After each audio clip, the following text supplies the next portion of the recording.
Soy Adolfo Alvarado Belloso en el conversatorio virtual sobre temas procesales que la Academia Argentina de Derecho Procesal realiza como tarea de extensión universitaria para la maestría en Derecho Procesal de la Universidad Nacional de Rosario, de cuyas aulas y en la cohorte número 21 egresó nuestro invitado de hoy, Sergio Safe, que es especialista en Derecho Procesal por la Universidad Católica de Cuyo, misma universidad que lo tituló como máster en Derecho Administrativo y Economía, y actualmente es juez de la Cámara de Apelación a lo Civil, Comercial y de Minería de la ciudad de San Juan.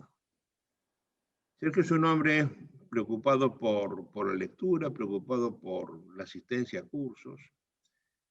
En los últimos tiempos se ha entusiasmado mucho con los problemas de argumentación y ha preparado para hoy, para nuestro conversatorio, al cual lo he convocado esperanzadamente, para hablar de la teoría del caso en el proceso civil.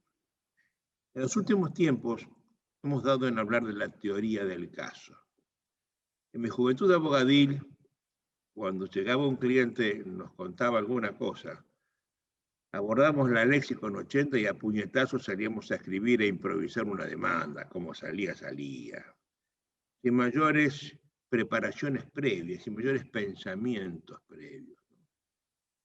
Tal vez estaríamos mejor preparados, porque se estudiaba un poco más que lo que ahora, había menos abogados, menos universidades, eran más exigentes. Lo cierto es que ahora hay que armonizar muy bien las cosas que se piensan, porque desde que en lo penal se ha empezado a hablar seriamente de la teoría del caso, estamos hablando de que el abogado demandante, de que el fiscal requirente, de que el querellante, tienen que hacer una previa armonización intelectual entre los hechos, lo que va a afirmar respecto de los hechos, la prueba que pueda hacer respecto de sus afirmaciones en función de las negaciones que le haga la parte contraria. Y además, todo eso cómo va a alegar. Y todo eso además para lograr la convicción final del juez, ¿no? Yo sé a esta altura de mi vida que no hay sana crítica, que no hay una real valoración de la prueba. Yo estoy absolutamente convencido después de 60 años de ejercicio de la abogacía, de que los jueces fallan por convicción. Y la convicción se llega por cualquier método, por una mirada, por una muchacha hermosa, por un sacerdote que habló, por una persona a la cual tengo un enorme respeto intelectual. Y eso hace que, como es tan fácil convencerse por una suerte de empatía que se da con alguna de las partes, empatía que se traduce en una simpatía y en una antipatía, es muy importante que hoy pensemos en cómo pensar un caso. Que no nos tiremos de cabeza en la computadora y empecemos a escribir conforme formularios que muchas veces no sabemos quién los escribió, ¿no? Sino armar cómo vamos a presentar, qué vamos a afirmar, qué hechos debemos afirmar. Porque a la postre, los jueces no fallan sobre hechos, sino sobre opiniones acerca de los hechos, sobre afirmaciones que alguien hace respecto de los hechos. Porque cuando llegue el momento de la verdad, de la sentencia, habrá otra parte que dio otras afirmaciones, otras negaciones respecto de los afirmados por alguien. Entonces, esta combinación no es fácil de hacer. Están cundiendo hoy cursos de argumentación, desde que de Europa hemos importado la idea, donde además tenemos avasallamientos intelectuales con los neoconstitucionalistas, con los moralistas del derecho, quieren imponernos a cómo pensar el derecho. Entonces me pareció congruo el momento para convocarlo a Sergio, para que nos dijera qué opina él de la teoría del caso, hablando de proceso civil, porque hasta este momento es muy simple hablar en lo penal. No hay fiscal que no hable su teoría del caso. Pero vamos a hablarlo ahora desde lo civil. Entonces, mi querido Sergio, te doy la más cordial bienvenida. Esta es tu casa, la maestría. Es un conversatorio, así se llama el lugar donde se conversa, informalmente, descontracturadamente. Y empiezo por preguntarte qué es una teoría del caso y para qué sirve. Te escucho con toda atención, Sergio. Bueno, muchísimas gracias, Rodolfo, por la invitación. Ciertamente es una herramienta de trabajo, una herramienta metodológica de suma importancia. Como bien decía en la introducción, que la verdad que en la introducción gran parte se ha dicho de lo que yo tenía pensado también volcar, digamos, es absolutamente hacia... Vuélquelo, dígalo de nuevo, porque todo esto es novedoso, dígalo de nuevo. Realmente la argumentación jurídica ha ido adquiriendo cada vez un papel más preponderante, digamos. Y se busca fundamentalmente dejar de actuar de un modo intuitivo desde el punto de vista profesional y empezar a utilizar herramientas metodológicas para mejorar nuestra capacidad argumentativa, digamos. Por eso la teoría de la argumentación jurídica no es más ni menos que un método, una herramienta metodológica para mejorar nuestra capacidad argumentativa, nuestra capacidad de convicción, de persuasión de nuestro destinatario de la teoría que es por lo común el juzgador. Ciertamente si ustedes, si nosotros nos ponemos a analizar, ¿no? Sencillamente la argumentación no consiste en otra cosa que no sea dar las explicaciones, dar las razones de nuestras afirmaciones favorables a algo, alguna postura, alguna tesitura, y argumentar es una tarea de nuestro diario quehacer que realizamos en muy distintos ámbitos, en el ámbito político, en el ámbito familiar, en el ámbito académico y claramente también en el ámbito profesional como operadores jurídicos. Particularmente en el ámbito jurídico, y bien lo señalaba en la introducción, la argumentación jurídica tiene un papel vital, es de enorme importancia, no solamente para el abogado litigante, sino también para el abogado que ejerce la magistratura, pero también para el profesor de Derecho y el estudiante de Derecho, porque son herramientas que nosotros, cuando hicimos nuestros estudios de grado, no nos dieron, fuimos adquiriendo habilidades en la argumentación jurídica y actualmente existe una tendencia, va en crecimiento, esta capacitación en las carreras de grado para prepararnos a los desafíos que el ejercicio de la profesión hoy nos está demandando. Si nosotros nos ponemos a analizar cuando demandamos... Quiero hacer un agregado, ¿no? Porque es importante lo que estás diciendo. En la carrera de grado lo que se estudia son normas jurídicas. Pero la verdad se ha dicho, cuando vos te recibís de abogado, tenés tu título, nunca supiste cómo se ejerce la profesión. Nunca nos enseñaron gestión abogadil. Eso es, y a eso apunta lo que estamos hablando nosotros ahora, ¿verdad? Exactamente. Lo que estamos hablando, o de lo que queremos hablar en este conversatorio, es de lo que Couture nos marcaba como el segundo mandamiento, que es el piensa. Segundo mandamiento, piensa. El derecho se aprende estudiando, pero se ejerce pensando. Y a nosotros muy poco nos han enseñado a pensar el derecho. Tenemos una educación... Que es nuestro lema de maestría, ¿no? Oye, que es nuestro lema de maestría. Pensemos el derecho, ¿no? Lamentablemente, en mi caso... Me alegra que lo recuerdes. Exactamente. En mi caso, pensar el derecho, romper un poco la cabeza, me pilló un poco grande, ya con más de 40 años. Me hubiese gustado hacer la maestría mucho más joven para haber sacado más provecho a esta forma de ver, de pensar el derecho que no me habían enseñado. Éramos grandes consumidores de normas, de artículos de memoria, de los requisitos, de los presupuestos, de las excepciones, pero de pensar el derecho, poco y diría que nada, digamos. Entonces, a esto vamos, a tratar de mejorar esta habilidad de pensar el derecho, de operar el derecho. No en vano se nos refiere como operadores jurídicos y no como una suerte de aplicador del derecho al modo que se concebía el juez allá en la época del Código de Napoleón, digamos, sino que el derecho se ejerce pensando. Y pensar el derecho, como decía, lo hacemos durante todo el devenir del proceso, durante todas las etapas del proceso.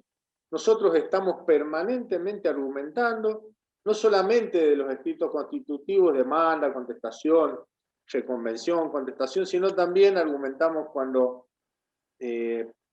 hacemos planteos, incidencias, contestamos los traslados, cuando alegamos, cuando resolvemos. Cuando expresamos agravios. Expresamos agravios, cuando contestamos el traslado. En definitiva, estamos permanentemente argumentando y ciertamente que por más que seamos conocedores del derecho de fondo y de forma, de los plazos, los códigos de procedimiento, a contestar traslados, vistas, excepciones y demás, si no aprendemos a argumentar, por ahí creo que podemos llegar a estar en problemas. Entonces la argumentación jurídica es muy, muy importante y como disciplina generalmente se la enfoca o se la estudia desde dos puntos de vista. Una de las visiones de la argumentación jurídica tiene que ver con el diario quehacer del abogado, tanto litigante como juzgador, y la otra, ya con un vuelo más filosófico, la argumentación jurídica se la analiza como esa disciplina que trata de estudiar cómo debe ser, qué características debe tener una correcta argumentación jurídica o ciertos criterios en cuanto a la argumentación jurídica. Estos minutos que vamos a compartir los vamos a destinar a hablar un poco del diario quehacer, sin perjuicio de que estuvimos charlando con Adolfo y es muy lindo también hablar un poquito de la parte teórica, filosófico, jurídica y política que tiene de trasfondo la argumentación jurídica y que se termina filtrando en todos los ámbitos del derecho y particularmente que se evidencia muy crudamente en el derecho procesal entre estas corrientes iusmoralistas o neoconstitucionalismo, que es un iuspositivismo ayornado, y lo que sería la visión un poco más realista, diría yo, del derecho, que es la que propone el garantismo procesal y algunos autores desde lo que es la filosofía del derecho, como Juan Antonio García Amado, que es por ahí uno de los autores que más sigo en esto de pensar un poco más allá el derecho, no solamente el derecho de fondo, sino el derecho procesal, sino pensar un poquito más allá de las cuestiones meramente contingentes como son requisitos, plazos y formas, ¿no? Oye, quiero que insistas en algo, quiero que has dicho una cosa muy importante, ¿no? La vieja antinomia derecho natural, derecho positivo, o se llama neoconstitucionalismo garantismo. Es lo mismo, exactamente lo mismo, ¿no? De ahí que los que somos quienes nos titulamos garantistas podamos decir que el neoconstitucionalismo está haciendo un mal a la juridicidad americana que no tiene retorno casi, porque la actuación de los tribunales constitucionales de Colombia, de Guatemala, de Perú, por decir algunos, son realmente espantosas, ¿no? Avasalladoras, autoritarias, por encima de toda concepción liberal y democrática y republicana de la Constitución. Bueno. Me alegra que lo hayas dicho, por favor, insistime en eso. ¿Cómo ves vos hoy la pelea neoconstitucionalismo-garantismo? Por favor, volvé sobre eso. Ahondo un poco más en esto de antidemocrático y antirrepublicano. Siempre, o por lo menos a mí me enseñaron que el juez debía tener una cierta deferencia, por ejemplo, para con el poder más representativo de los tres poderes, en la clásica división de poder de Montesquieu, que era el poder legislativo, y el resultado de la labor del poder legislativo, que es la ley formal, ¿no? Debía tener cierta deferencia porque reconociéndose o autopercibiéndose como un poder contramayoritario, salvo las cosas groseras que no hay activismo ni garantismo que esté dispuesto a tolerar, debe tener respeto por la decisión del legislador, más allá de sus preferencias, de sus opiniones, de cómo administrar la cosa pública o por cómo regular de mejor modo alguna institución. Esta corriente neoconstitucionalista que está enancada en una suerte por ejemplo, nuestra Constitución Nacional, que se apoya en el preámbulo, en el afianzar la justicia y demás, lo que nos lleva, en definitiva, es una absoluta inseguridad jurídica, porque si yo le digo cuadrado, Adolfo les puede decir redondo, y después lo cuadrado o redondo lo podemos convertir, no sé, en un tupper, en un vaso o una lapicera, lo que nos venga en gana, con este pretexto de la ponderación, esto de sopesar distintos principios, esto de que la norma jurídica, la ley formal, es derrotable por los principios, que si tenemos conflicto de principios, tenemos que establecer el peso específico de cada uno y de ahí extraer una regla que va a ser la única regla y la única solución posible al caso concreto. Eso genera un enorme grado de incertidumbre, de inseguridad jurídica y fundamentalmente de discrecionalidad. Y la discrecionalidad no se lleva muy bien con los principios republicanos, con los valores democráticos y demás. Es decir, so pretexto de invocar mandato de optimización, por ejemplo, podemos avasallar lo que nos venga en gana o lo que nos pidan que avasallemos, porque quizás al mandamás de turno, como dice Alvarado, también le venga en gana, digamos. Entonces, es peligrosísimo, peligrosísimo esta corriente que está muy en boga y que pareciera que hace que quien no la siga es un asistémico o tiene algún pensamiento arcaico, pero para nada es así, sino que demanda que actitudes de sinceramiento y de decir las cosas como son, y hace falta que se desnuden. Me hace acordar esto, Alvarado, y perdón la diversión, al famoso cuento del rey está desnudo. Este cuento que tiene algo de sabiduría popular de este rey que había sido embaucado por unos sastres, le habían hecho creer que a cambio de una fortuna le iban a hacer un traje que solamente sería visto por aquellos miembros de su séquito, de su corte, que fuesen idóneos, que fuesen inteligentes y que estuviesen a la altura de las funciones y responsabilidades que el juez le había delegado. Obviamente el traje no existía, era invisible incluso para el mismo rey, ni el rey estaba dispuesto a reconocer que no lo veía, con lo cual quedaba como un idiota así. Y por supuesto toda su corte también, hasta que alguien en algún momento en un desfile, Una niña.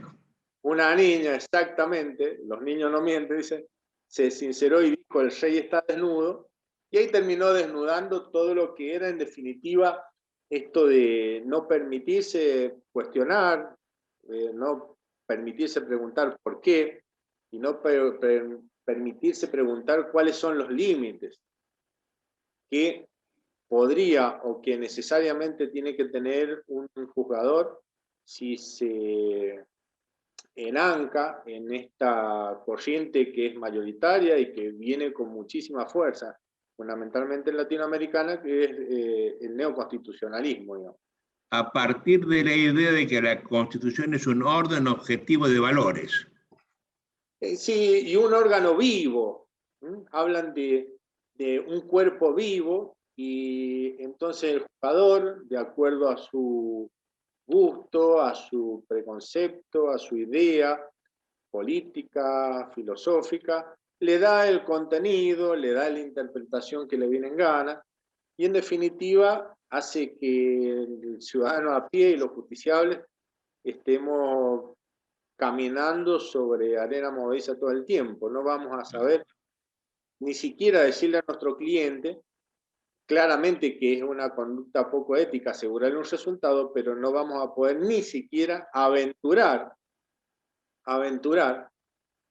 por lo menos una suerte de, o llegar a reconocer previsibilidad del resultado de un proceso con jueces que abracen la corriente neoconstitucionalista, que dicho sea de paso, es la que en mi posgrado de argumentación jurídica fue fundamentalmente, mis docentes estaban muy, Rodolfo Vigo y demás, muy en la línea neoconstitucionalista.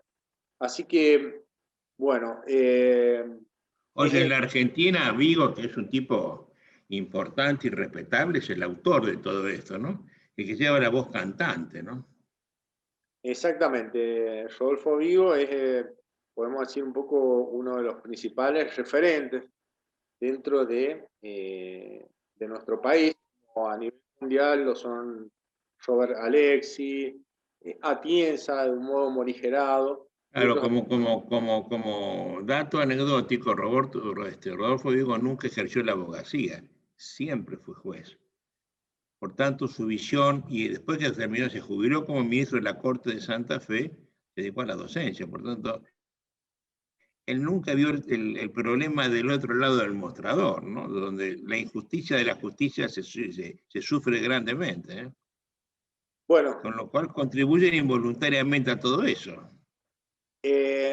yo fui casi 25 años abogado litigante y hace 4 meses, 5 meses que soy juez, y es tremendo el poder de la discrecionalidad que tenemos o podemos tener los jueces si quisiéramos irresponsablemente guiarnos por nuestros sesgos cognitivos, por nuestros prejuicios, por nuestras ideas desde lo filosófico. Por tu pensamiento moral, que en definitiva es con lo que estás fallando, ¿no? Sin pensar que la moral es tuya, el derecho de todo, pero la moral es tuya. Es tremendo, digamos, el grado de discrecionalidad para convertir lo blanco en negro y convertir el agua en whisky, como decían. Así es, así es, ¿no? Así es.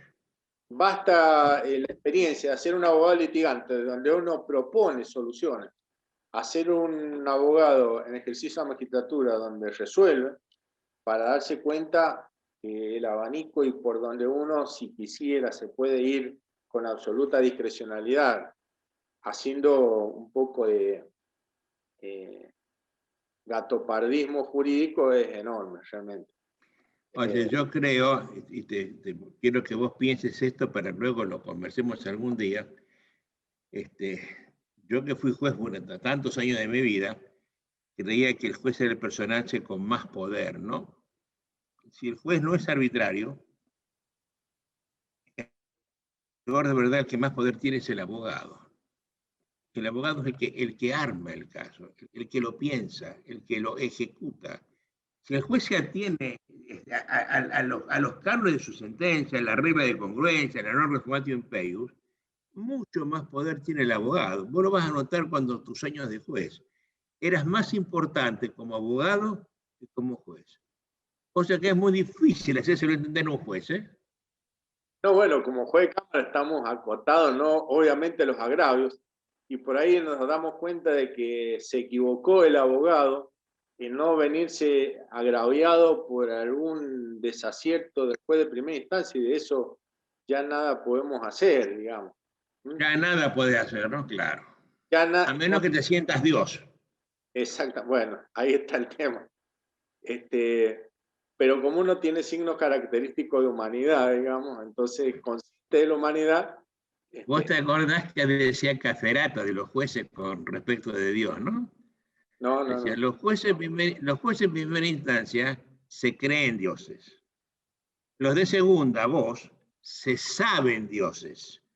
Los de tercera corte son dioses. Nunca se equivocan, son eternos, no puedes verlos nunca. No, bueno, es tremendo, digamos.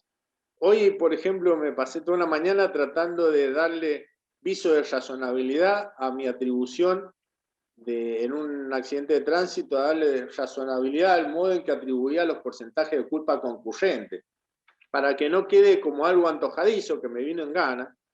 Entonces, buen trabajo me dio tratar de dar una explicación, los por qué, que se pueden no compartir, pero sí decir el porqué de lo que decido, tratando de poner y de exhibir a las partes con qué método, digamos, qué sistema, qué pautas, qué es lo que pondré, qué es lo que tuve en miras para fijar esos porcentajes, que podrían ser 80-20, 73, es decir, entonces, Da lo bueno, mismo. 78, y va. ¿Por qué no? Volvamos a nuestro tema, o sea, porque ya se nos va el tiempo y no, estoy entretenido contigo muchas cosas. Te pregunto es, ¿qué característica debe tener una buena teoría del caso para ser tal? Bueno, una buena teoría del caso fundamentalmente tiene que ser una teoría única. No podemos estar presentando al jugador teorías o posiciones alternativas o subsidiarias, digamos. Tenemos que pensar muy bien nuestra teoría del caso y poner toda nuestra ficha, porque no solamente la vamos a construir, sino que la tenemos que exponer y la tenemos que defender. Entonces, cuando nosotros estamos recurriendo a no hubo relación o no hubo culpa, pero si la hay, para que tenga fuerza tiene que ser una teoría única, tiene que ser claramente coherente. En la argumentación jurídica, la moneda de pago es una moneda cara. Nosotros en la argumentación jurídica pagamos con credibilidad.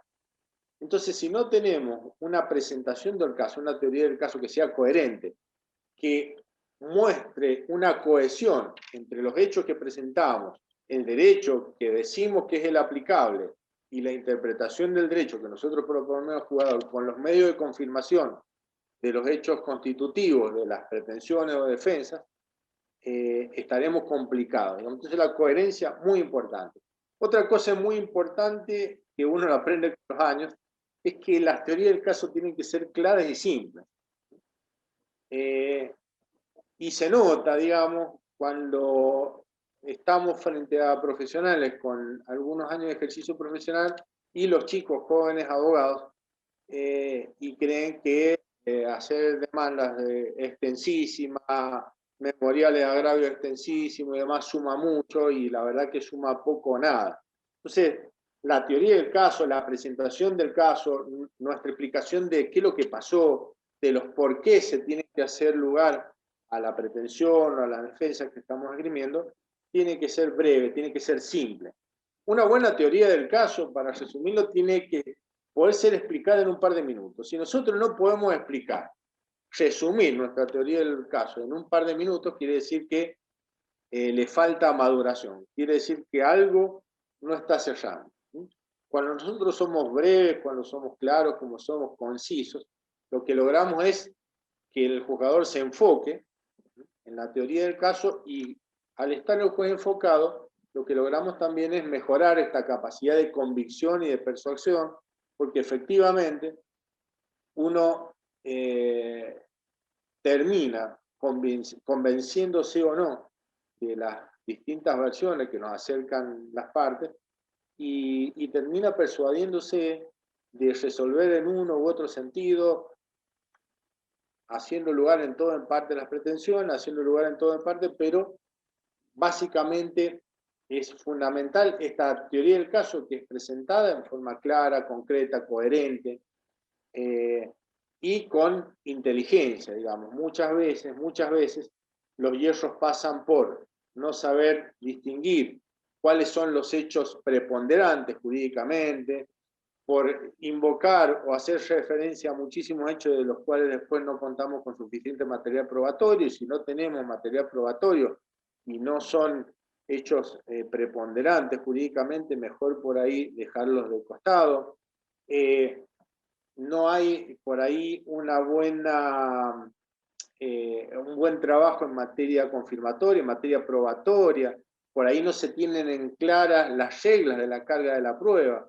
Uno, cuando confecciona la demanda, cuando hace una contestación, tiene que tener muy en claro las reglas de la carga de la prueba, y por consiguiente saber de este relato, de esta versión de los hechos, a dónde estoy asumiendo yo cargas probatorias y de qué modo le estoy traspasando, le estoy dando o imponiendo cargas probatorias a la contraria. Y eso es un juego, una habilidad que es necesario adquirir,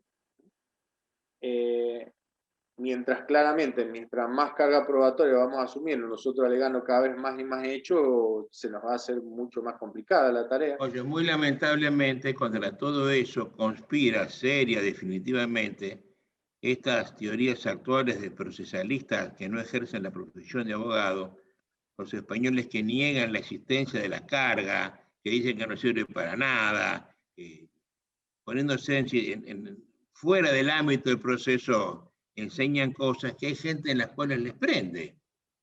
Entonces, esto que estás diciendo vos, que es lo serio, lo importante, hay gente que están diciendo lo contrario. Y hay gente que cree eso, ¿no es cierto? Que esa es la modernidad. Que acá no hay formalismo, que no hay carga, que no hay nada. Por Lo lo que tanto, pasa es muy importante lo que estás diciendo, ¿eh? Está hablando de un hombre de 25, un hombre que tiene 25 años de experiencia abogadí. gracias a Dios, no errores graves, pero errores que también hay cosas que se aprenden a los porrazos, digamos. Entonces, Por supuesto. hay que estar muy atentos, digamos. Esto es algo que por ahí uno trata, soy profesor de la carrera de la materia práctica forense, de los alumnos del último año de la Universidad Católica, y por ahí me da un poco de pena que todavía estén ellos sin saber hacer por ahí un oficio, una cédula, cuando tendríamos que estar hablando de, bueno, a ver, analicemos casos, ¿sí? Y analicemos qué posición, qué teoría del caso vamos a trabajar. Esto, yo hice un posgrado, unos estudios de posgrado en Estados Unidos, y lo que pude constatar sobre litigación oral fue, lo que pude constatar es cómo los yanquis trabajan sobre casos, sin perjuicio de que tienen sus normas, digamos, sus regímenes Pero jurídicos. lo trabaja muy bien el caso. Trabaja muy bien el caso, digamos. El profesor viene Adolfo, dice para la próxima clase estudien el caso tanto, tanto, tanto, 3, 4 casos en la próxima clase, se analiza el caso, se analiza el fallo, la argumentación jurídica, y se habla de cuál fue el conflicto, cuál fue la argumentación jurídica que siguió el tribunal, la teoría del caso que presentaron las partes, después cuál fue la argumentación jurídica del tribunal y qué es lo que resolvió, y un juicio crítico lo que se resolvió. Eso es algo que lamentablemente no se hace, pero que hace muchísima falta. Hace muchísima falta. Fundamentalmente porque... ¿Sabes por qué es eso, Sergio? Vos que enseñaste en práctica, en la facultad a los chicos en práctica les enseñan a hacer formularios. Le dan una demanda hecha, quién sabe por quién, este es un formulario correcto, y copiarlo. Y cuando vos aprendes por formulario, bueno, la prueba está en que hay cientos de libros en la Argentina que son 500 formularios jurídicos para demanda, para lo que vos quieras. Y gente cree que eso es importante, pero nunca se enseñó gestión abogadil. ¿Cómo recibirlo al cliente? ¿Qué preguntarle? ¿Qué pensar? ¿Cómo a partir de eso? no nos enseñan justamente a escuchar al cliente, no nos enseñan A preguntarle. a preguntarle, no nos enseñan a hacer valer nuestra labor profesional, no nos enseñan a hacer entender al cliente la conveniencia o inconveniencia de mantener el conflicto, no nos enseñan a manejar un montón de cuestiones que son extraprocesales, pero que en definitiva hacen a un buen profesional del derecho, digamos. Son todas destrezas que lamentablemente no se tienen y que se aprenden en el camino, por ahí con la suerte de que algún colega que peine unas canas nos adopte, por así decirlo, y cafés mediante nos vayan explicando cuántos pares son 3 zapatos. Pero en el interín, bueno, hay muchísima angustia, muchísima inseguridad. Y en ese salir verde que puede uno salir de la facultad, no deja de haber también un gran peligro, ¿no? Se habla mucho de la responsabilidad social universitaria y creo que se tienen que revisar muchísimas cosas de la formación académica de grado. Yo he visto como CONEAU, por ejemplo, ha convertido Derecho Procesal Civil en una materia semestral, que de semestral no tiene nada, porque se tiene que dictar Derecho Procesal Civil en 3 meses, de 2 clases con suerte por semana, y es muchísimo lo que se tiene que dar de teoría general y de proceso en sí como para tantos contenidos volcarlos en tan poco tiempo. Déjame una digresión ahí. Quiero que sepas que esto no es propio de CONEAU, es del año 83. Y yo creo que esto se debe un poco a Mayer de la Rúa. Siendo Fernando de la Rúa el director del Departamento de Derecho Procesal de la UBA, llegó su amigo, su compañero de colegio, Julio Mayer, de su beca de Alemania, y trajo una concepción de que el proceso era parte del derecho de fondo, a tal punto que los procesalistas penales enseñan proceso en las últimas bolillas del proceso de penal, del programa de Penal 2. Y entonces hizo una reforma universitaria en la UBA, 1983, que la materia de derecho procesal, la de Hugo Alsina, se dio en 6 meses con el nombre de elementos de derecho procesal, a razón de 2 clases semanales de 2 horas cada una, como segunda materia de la carrera. Yo fui profesor de elementos de derecho, gané mi concurso en la UBA para dar esa materia, y al chico que no sabía que era persona únicamente, había estudiado persona y ahora había que enseñarle elementos de hipoteca, ejecución hipotecaria. Por tanto, quiero que sepa que en la UBA no se enseña derecho procesal, mucho menos derecho procesal penal, que son las 2 últimas bolillas del programa de Penal 2. De ahí que no haya procesalistas en la Argentina, porque ese programa de la UBA se copió en Belgrano y se copió en todas las universidades. Y entonces, de hecho, no se enseña. Somos todos procesalistas de la virulí. Lo que vos sabés procesar, nadie lo sabe. Bueno, y el tema es que después uno lo advierte ahora como magistrado, digamos, los inconvenientes que genera el tribunal por no saber derecho procesal, porque vamos a empezar por casa, y secretarios y prosecretarios, una cantidad de incidencias, de reposiciones, de ida y vuelta. De traslados insostenibles. Generado por, en algunos casos, hasta desafortunados decretos de mero trámite, y después, bueno, los problemas que trae el abogado en la asistencia técnica de alguna de las partes cuando ve que también hay por ahí alguna mala praxis. Hace un tiempo atrás nos tocó resolver una causa donde inentendiblemente, evidentemente no entendió y no tenía una buena teoría del caso, desistió de un peritaje que era una prueba vital. Y no entendemos por qué en una audiencia de prueba, a ver si se ponían de acuerdo y depuraban la prueba, la actora desistió de un peritaje que era, pero decisivo, peritaje que no se produjo y que por consiguiente, por más que nosotros sepamos que hay inflación, no estamos en condiciones de ponernos nosotros a buscar los índices inflacionarios, el incremento del valor de la construcción y tratar de invocar datos estadísticos de Internet para hacer nosotros de perito, para producir una prueba que no produjo la parte. Y eso es claramente por deficiencias en la preparación en materia de derecho procesal y no tener en claro las reglas de la carga de la prueba. Y por supuesto, bueno, con ese resultado adverso que tuvo en primera y en segunda instancia. Entonces, es todo un tema, digamos, la formación de grado. Hoy por hoy tenemos, yo he sido vicepresidente del foro hasta hace unos meses, vicepresidente del foro de abogados, y la cantidad de matriculados por mes, el juramento era enorme. Muchos de ellos con sistemas de educación a distancia, donde un chico de acá de la provincia de San Juan estudia el Código Procesal Penal o Procesal Civil de Córdoba, o de Salta, la Ley de Procedimiento Administrativo de Córdoba de Salta, y vienen acá y no entienden y no saben pobres ni dónde están parados. Y ahí, bueno, como institución tratando de llevarlo a los institutos para que el ingreso al ejercicio de la profesión sea lo menos traumático posible. Y sinceramente que hagan el menos daño posible, porque acá está la responsabilidad social universitaria.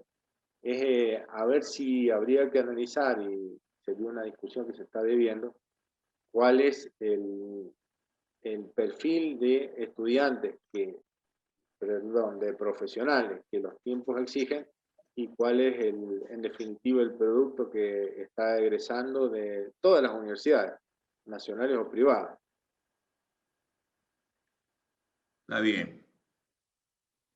Oye, ¿cuál es el efecto de todo esto? En función de la sentencia que querés buscar.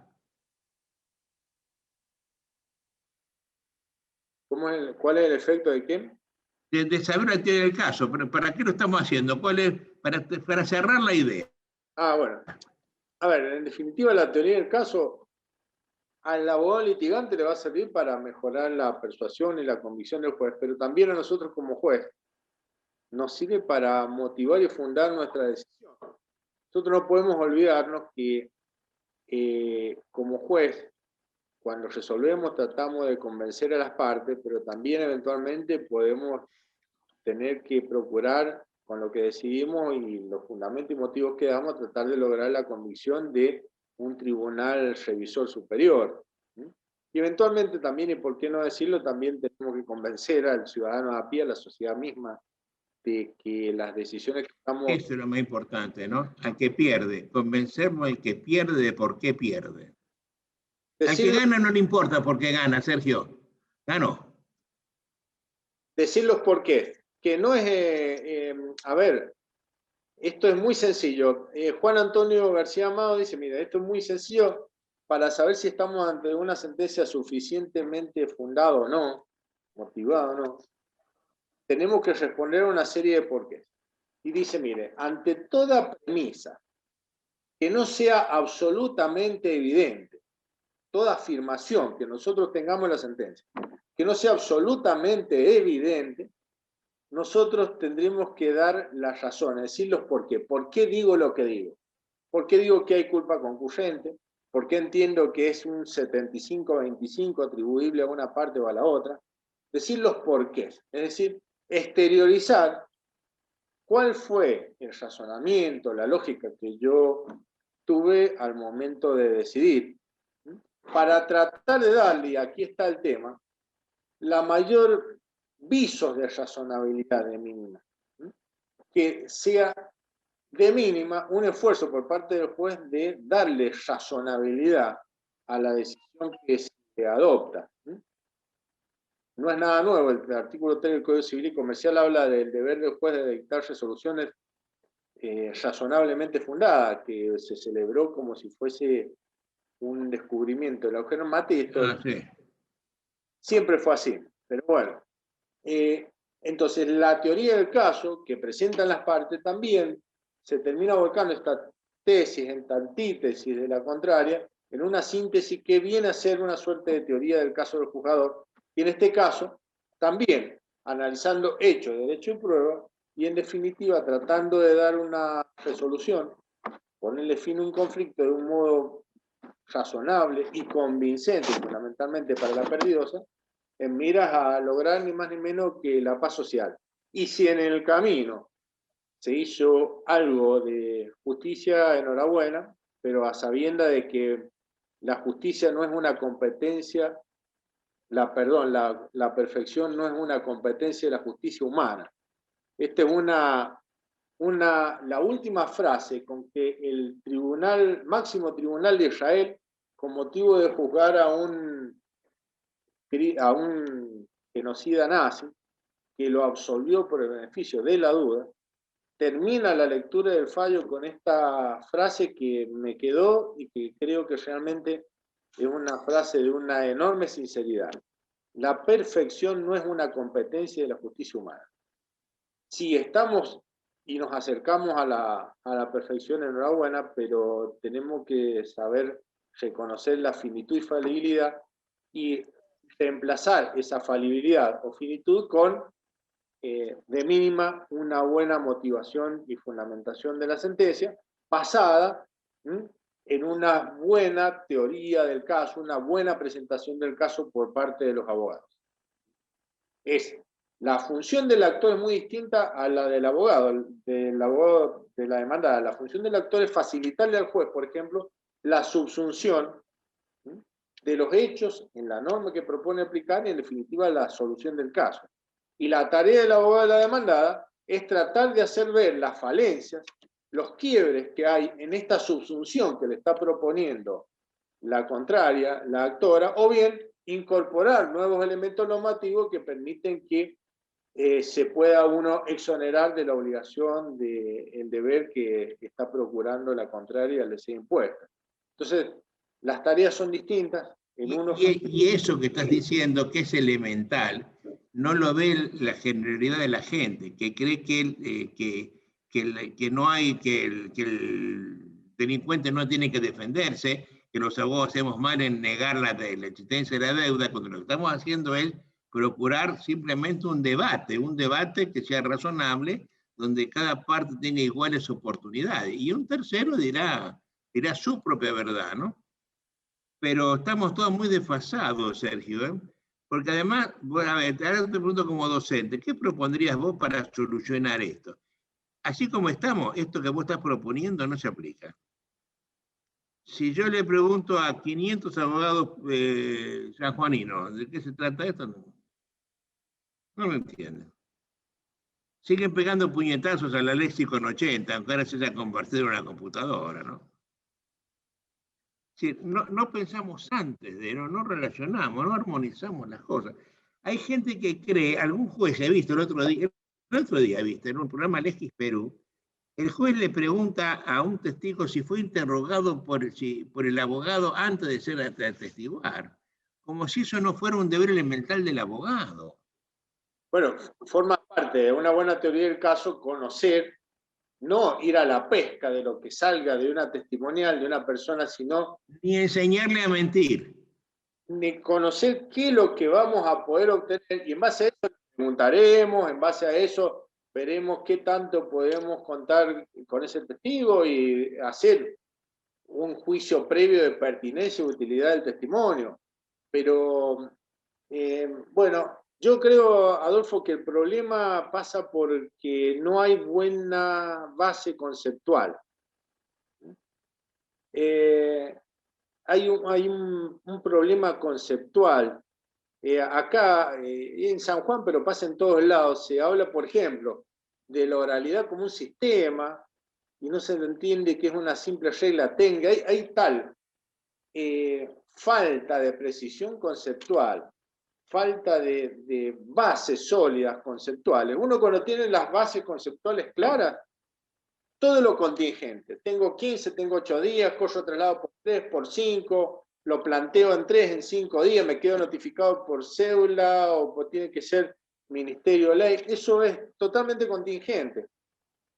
El testigo, la audiencia va a ser con oralidad actuada o va a ser aplicando la oralidad, eso es contingente, pero el problema es que cuando, creo yo, no hay una buena base conceptual, entender los institutos, por ejemplo, en materia de derecho procesal, todavía los jueces siguen hablando de hacer lugar a la demanda, y en realidad se está haciendo lugar a las pretensiones contenidas en la demanda, pero siguen haciendo hacer lugar a la demanda. La demanda le hizo lugar allá, cuando le dio trámite, cuando dijo por cuando la admitió.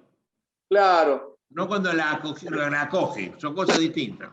Esto, cuando dice el tipo de trámite que le va a dar, cuando pide que se cite a la contraria a contestar traslado, imponiéndole la cara, ahí está. Pero acá estamos hablando de pretensiones. O el abogado que dice, viene apelación y dice, mire, ¿por qué me imponen las costas si demandó 1 millón y la demanda prosperó por 800, por 700, por 500, si quiere? Y era una pretensión declarativa de condena, entonces le dice, mire señor, esta es una pretensión declarativa de condena, entonces tiene una primera etapa declarativa donde se declaró que usted era civilmente responsable y tenía el deber de reparar, y en eso es absolutamente derrotado. Después cuando pasamos a la condena, a discutir el quantum, ahí sí se morigeró el quantum de la pretensión de la actora, pero claramente usted ha sido derrotado en este proceso y opuso excepciones y defensas que no progresaron. Entonces, pero esos son los errores conceptuales que lleva a que por ahí el servicio de justicia no sea lo óptimo que nosotros queremos. Del cual somos responsables todos, ¿no? Los abogados litigantes, los magistrados, los redactores de sucesivas y apresuradas por ahí reformas procedimentales, y la falta de por ahí de escuchar a todos los operadores jurídicos para que las reformas que se hagan sean por ahí un poco más consensuadas y cuente un poco más de riqueza a la hora del debate de las reformas, ¿no? No sé cómo está pasando en Santa Fe, pero por lo que veo y hablo con profesionales, colegas, amigos de otras jurisdicciones, desde hace unos años a la fecha ha habido una suerte de avalancha o una suerte de frenesí de reformas legislativas donde ya se están viendo los resultados disvaliosos. Porque Pero además reformas hechas por ignorantes genéticos vocacionales, ¿no? O sea, no se trata de que el Código Procesal lo haga un procesalista, sino que lo haga, que haya consenso entre el personal doméstico, entre los abogados, los procuradores. Hay cosas que no puede haber consenso. Mira, puede haber consenso o no en la norma de fondo, si aborto sí o aborto no. Pero no en la presencia de un tercero en el proceso, no en la imparcialidad procesal. Lo técnico no es consensuable, es técnico. ¿Cómo opera el médico? ¿De izquierda a derecha o de derecha a izquierda? ¿Cómo se la incisión sobre el estómago? Y eso es técnico, no es con consensuarlo a eso. Oye, estamos ya sobre el borde de la hora, me encantó esta charla, Sergio. Te doy un minuto para que des un mensaje final, para que esto cierre toda la idea tuya que me gustó mucho, ¿eh? Y te agradezco. bueno, dame una idea final y terminamos. Bueno, la verdad que por ahí la dinámica de la charla nos ha llevado a hablar de distintos temas y demás y no nos hayamos Pero fue abocado. muy entretenido, para mí por lo menos. Yo tengo por ahí, si quieren una explicación de la teoría del caso, en YouTube pueden buscar un video mío, son 12, 15 minutos donde analizo la teoría del caso en el proceso civil para que por ahí aquel que se quedó con un poquito de ganas de que ahondemos más en el tema.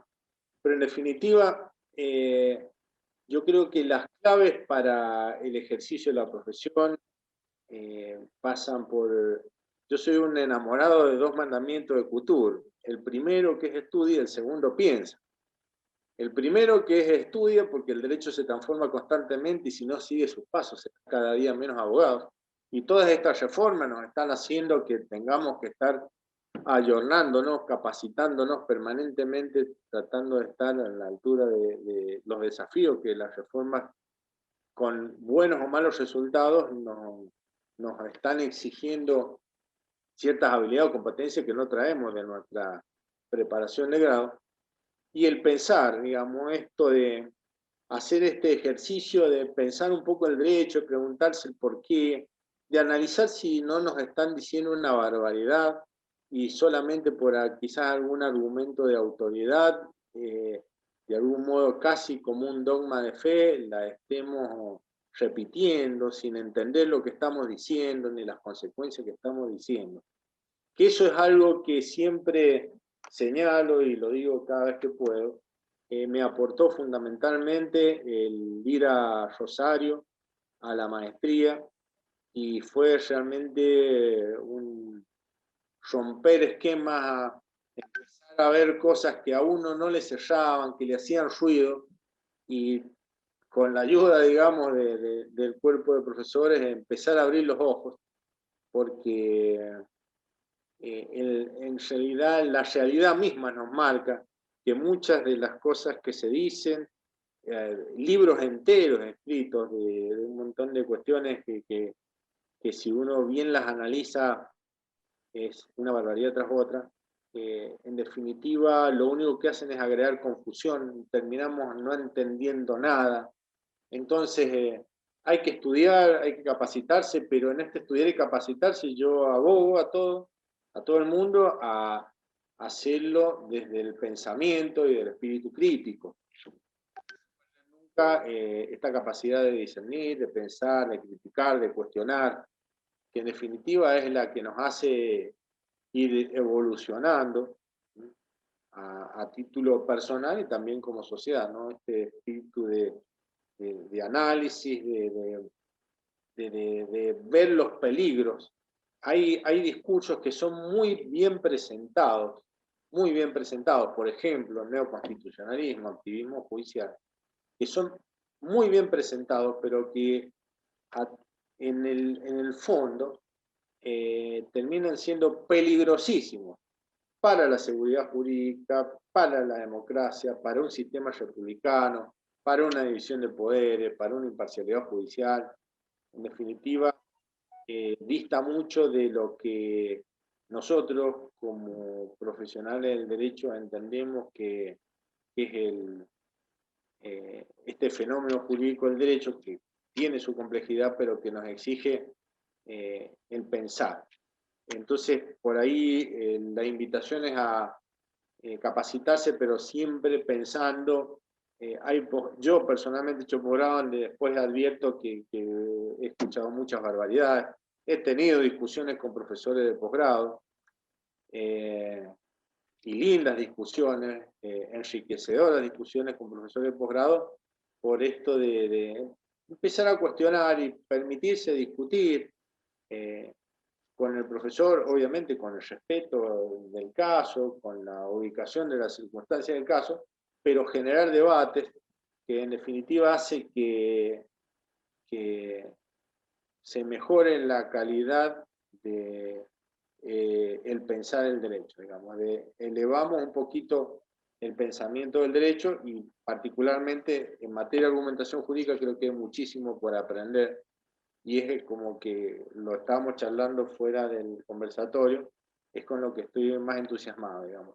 Salir de las cuestiones contingentes y empezar desde la filosofía jurídica a pensar el derecho un poquito más alto y de ahí empezar a filtrar y separar un poco la paja del trigo de todas las corrientes, de todas las ideas, de todas estas modas que se van arraigando y que creo que después van a caer por su propio peso, pero en el interín van a hacer mucho daño.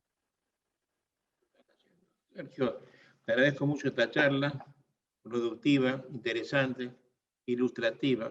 Te mando un fuerte abrazo con todo mi agradecimiento.